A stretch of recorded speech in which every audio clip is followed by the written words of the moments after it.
Right, okay. Well, here we go. Kerry, you gave me a book last year, year before last.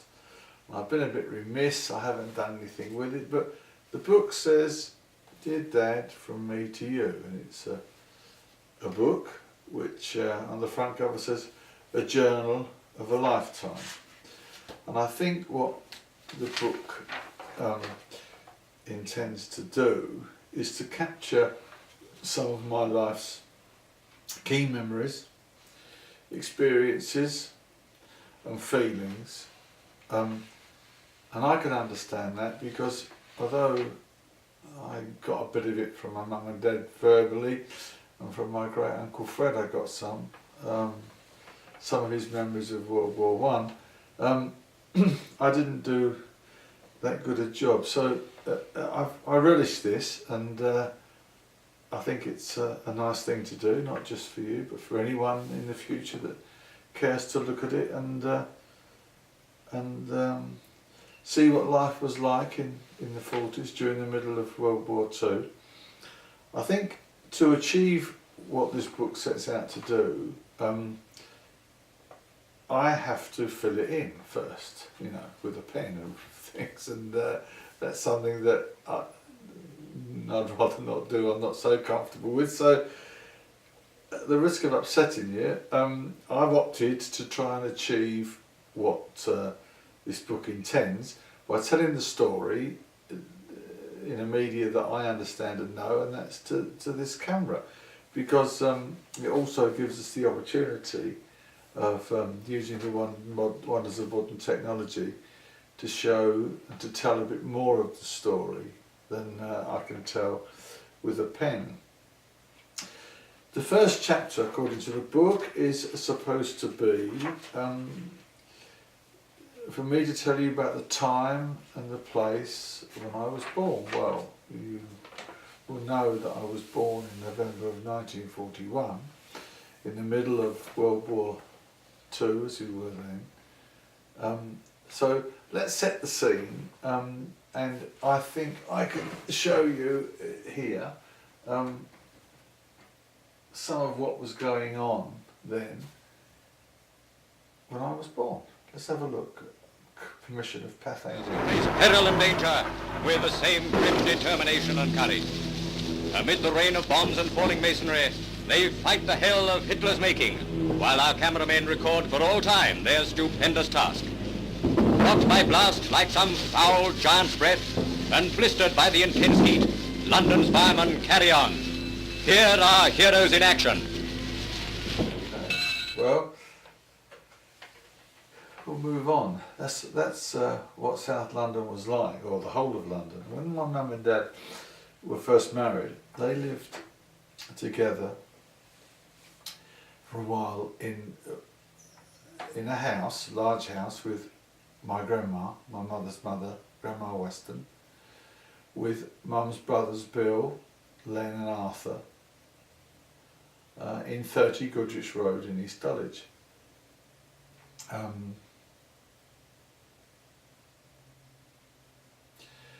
Granddad wasn't living with us, unfortunately. My granddad Weston had died, had been killed. He had an accident, he fell off of a bike and there were complications. I think a dog was chasing him. He died in the June the year before I was born, so in the June of 1940. Bombs were dropping all around then. I mean, I think I can show you how many. Behind me now is a screenshot of how many bombs were dropped in East Dulwich, or in our immediate area, in just a 6-month period between 40 and 41. So the November of 40 to October of 41.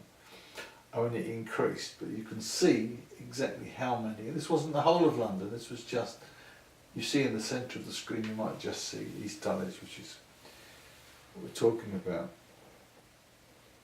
So it was very difficult and was a bit precarious, and hospitals were getting hit, and so Mum was sent down to Woking, about half an hour's train journey away, to have me. I was delivered in the hospital in Woking, and came more or less straight back to Goodrich Road, where we carried on living through the war. Earliest memories, the book says. Well, it's difficult to know when your actual memory starts to kick in, and when things are implanted by conversations and family stories. But if I'm honest with myself, I think my first memories, and they must be memories because I remember them when I hear certain sounds, and they're quite evocative. The hair stand up on the back of my neck. If I hear this sound, for instance,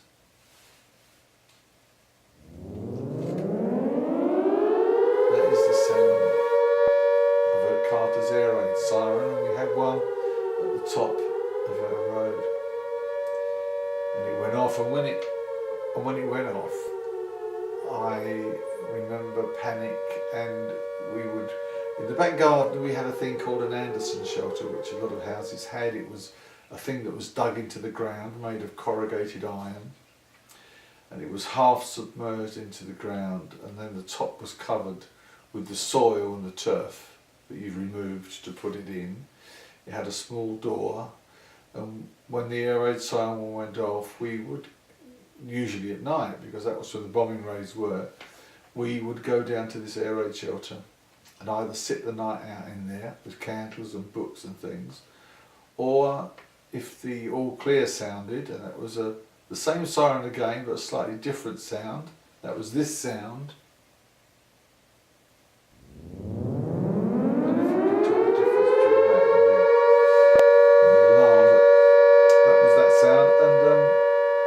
If the all clear was early enough, then we'd go back into the house. But of course, it was all blacked out because we had a thing called the blackout, which meant that you could not have lights on. All your windows had to be blacked out with black sheets or black paint, so that the aircraft coming over from Germany couldn't actually see lights, and so all of the cars lights had to be turned off.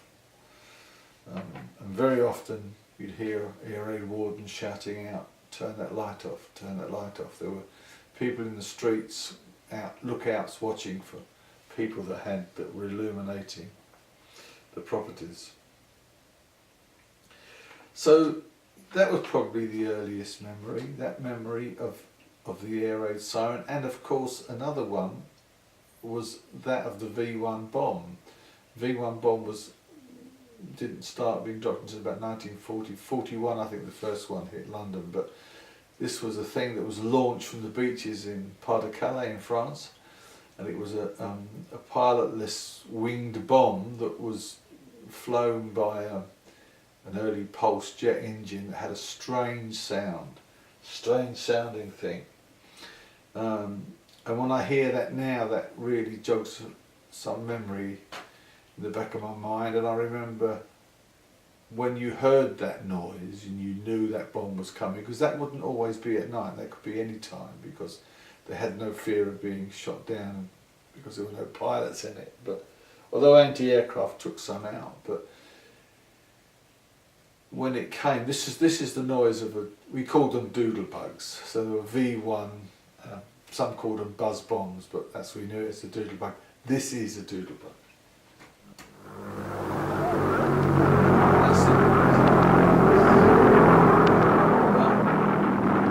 thing was that when that noise stopped, well, you listened, and when that noise stopped, that meant the engine had cut out and the thing was ready to drop, and that's when it dropped. So shortly after it came, and it came. And we had some quite close to us. We had one in Hever Road, I think the next road went off. So that's a memory. Another memory after the air raids, and I remember going out into the street with my Uncle Len, who unfortunately is no longer with us. He died a couple of years ago.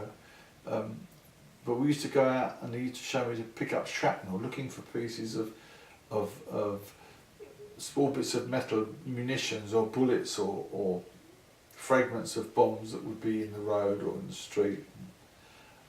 We would go looking for those, and sometimes they'd still be warm. I mean, I dread, you know, if you'd allow kids to do that today, but it was something I sort of looked forward to after an air raid, was to go out looking for shrapnel. So that probably sets the scene a bit about how it was for me as when I was born. There's one other memory, and I can show you a street shot. If you haven't seen one, this is the privilege of Google again. This is a screenshot of 30 Goodrich Road. It's the house slightly to the right of the pair of semis, with a green privet hedge out front, and that's where we all were. And I can remember, I have a recollection of, I'll leave that screenshot there, I have a recollection of my mother pushing me. I remember an aircraft coming up the road, low, right up the middle of the road, firing at us, or firing at whoever was in the road.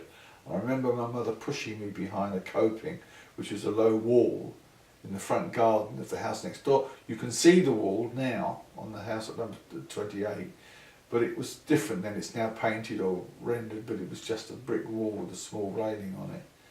And I remember that quite clearly. So that and there's one other thing I remember before we finished this section, and that is I remember I had a tin army hat, like a Tommy's helmet hat, and a wooden gun, and I used to parade up and down. I think I've got a picture of that too. Is this me? I'm sure that frightened the Germans, but this is me with my tin hat and gun in the back garden of 30 Goodrich Road. So there we are. I'll can this now and we'll move on to the next part. Anyway, we lived happily enough in East Dulwich, and the bombs continued to fall. And in 1944, Mum became pregnant with my brother Mike.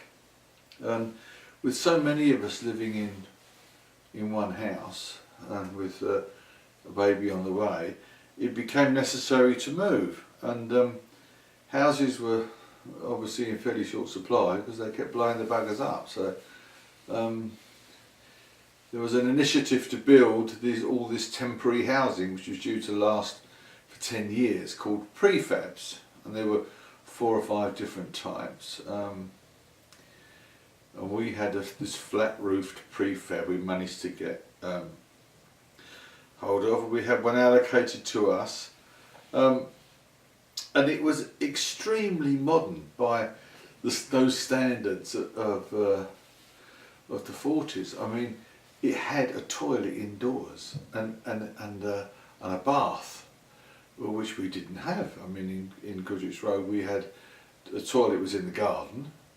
You had to go out into the garden to the toilet. It was brick built, but it had a wooden door and newspaper hanging on the wall, and that was the toilet. And the bath was a tin bath or tin tub that hung outside the house on the wall, and you brought it inside the house on bath night and filled it with hot water on the kitchen floor, hoping nobody came in. But of course, as you filled it, it got cold as quick as you put hot water in. The bloody thing got cold again, because the houses weren't particularly warm, and so in winter it was a struggle. So it was a luxury to get a prefab, so we had an inside toilet, we had an inside bathroom, we had what was by our standards a very modern kitchen. It had a cooker and a fridge and a pull down table, because it wasn't very big. The whole house was 2 bedroomed and about 640 square foot, I think, but a nice little lounge, a little lobby, a kitchen and 2 bedrooms, bathroom, toilet. But the kitchen had this pull down table to make room, and it pulled down out of the wall, and we were fascinated by it. It also had, as my brother reminded me today, a pull down ironing board which folded away. So it was quite American, in its design, and we had a nice little back garden. Dad kept a few chickens. We had a shed, and he grew mint and other things. We'll come to the mint story if you haven't heard it later. It's that's maybe a subject of a separate shoot, the story of the mint. But so that was it. Our new prefab in Peckham, and I've got several photographs, images of prefabs, which I can sit back a bit and you can see here. This is a coloured image taken from the War Museum. They've got some images which shows exactly what it was like, with a little porch and a window that went round the corner. Here's another image of one, black and white image of one. I think this was in Peckham, this one, although it wasn't actually our prefab. And then we should have an image, I think, if it comes up, of the kitchen showing the pull-down table. So that was it. We were allocated this prefab and we packed our bags and off we all went. Dad was still away fighting in the war, and we packed our bags and moved to Peckham, a few miles away, and we arrived at this little prefab in 7 Talford Place was the address in Peckham. It even had a telephone, something unheard of. I mean, I remember the first television set that I ever saw, and I think it was in the Coronation, and one person in the street had this little tiny 9-inch black and white telly, and we all almost everyone from the street crowded in to watch the Queen's coronation. I think 1953 that was. So it wasn't and they were dearer then than they are now. To buy a television set in those days was like half as much as a house nearly. So there we are, we had a telephone, and I knew that it was a Rodney exchange, because in those days the exchanges were like Temple Bar, Rodney, and you dialed the first 3 letters. So for Rodney you dialed ROD, and you only had 4 digits in your number, and ours was 2456. My brother reminds me, because he's a bit younger than me and his memory is probably a little bit better. So you've seen the images. There's also some images now of me, maybe even my brother. I don't know which ones I'm going to put up yet, because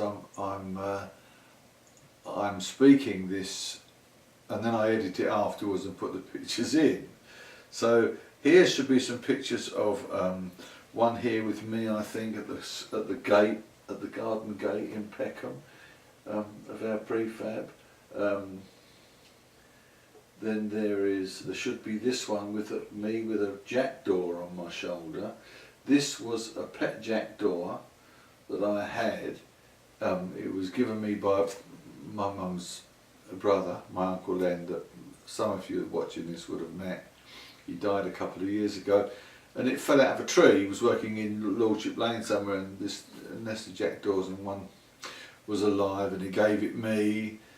And I reared it and brought this jackdaw up, and it was my pet, and it was a free-flying bird. I mean, it would come home at night and it had its cage it would go into. Occasionally, if I was going out, because it tended to follow me, then I would put it in its cage till I come home. It would follow me on my paper round. It would fly from fence to fence. It knew the paper round as well as I knew. It knew where I was going. Sometimes it would sit on the handlebars of my bike as I rode along. It had the unfortunate, or fortunate, I suppose it depends how you look at it, habit of following me to school, or going to school when I was there. So it would fly to my school. And this was a school, not Oliver Goldsmith, but later on, because I had the jackdaw when I was maybe 7 or 8. And it used to follow me to my school in back in Goodrich Road again, the other end of Goodrich Road in East Dulwich, a school called Thomas Carlton. And I think I can show you the actual, what he would do, he would fly to the school, and he knew the classroom I was in, and he would sit on the windowsill and peck on the glass outside. I mean, it sounds strange, it sounds bizarre, but it's absolutely true. And he would peck on the window, and the kids would all laugh, and it was fun. And the teachers thought that I contrived it, and probably must put my hand up and say guilty to that, because they would then say, David, will you go out and take that bird home and lock him up? And so I'd get the rest of the day or several hours off from school to take Peter home. But he used to chase the kids in the playground. He would chase old ladies, anyone with a sparkly hair clip in their hat or their hair, or he would land on their shoulder. And people that didn't know him, although he wouldn't peck them or he wouldn't hurt anybody, he would alarm people. And so that was Peter. But here's a picture of the school that I went to, Thomas Carton in Dulwich. There's maybe two pictures, so you might see one of the gate. Now this is a Google Street Map image, and only taken recently, but that gate is exactly as it was when I went there. It's had a coat of paint, but it's exactly the same otherwise. The new building is put in the playground, but apart from that, the school is exactly the same. And that window down on the right hand side, the bottom two rows of windows, was, I'll try and put something on the photograph when I put it up, was my classroom. That was my classroom, and that's the window so he would sit on and peck. So that's the story of my pet jackdaw. We also had chickens, but they really were Dad's responsibilities, not mine, although I've since, as you all know,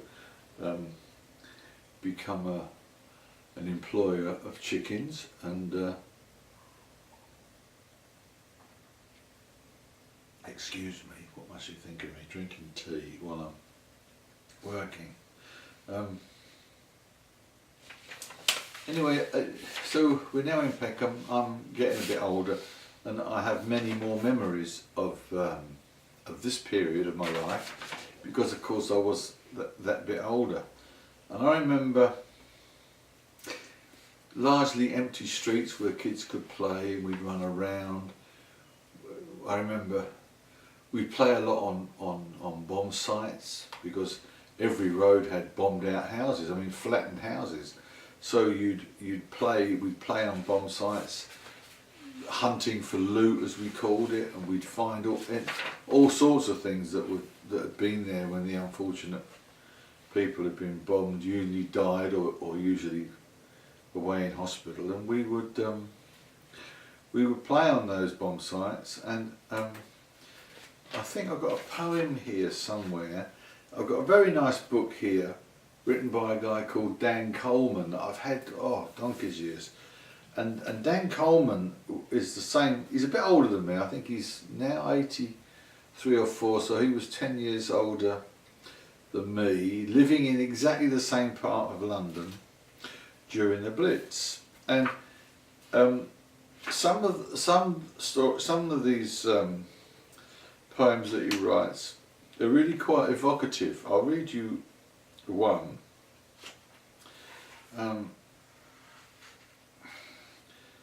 About bomb sites. Let me see, there's one about bomb sites and playing on bomb sites.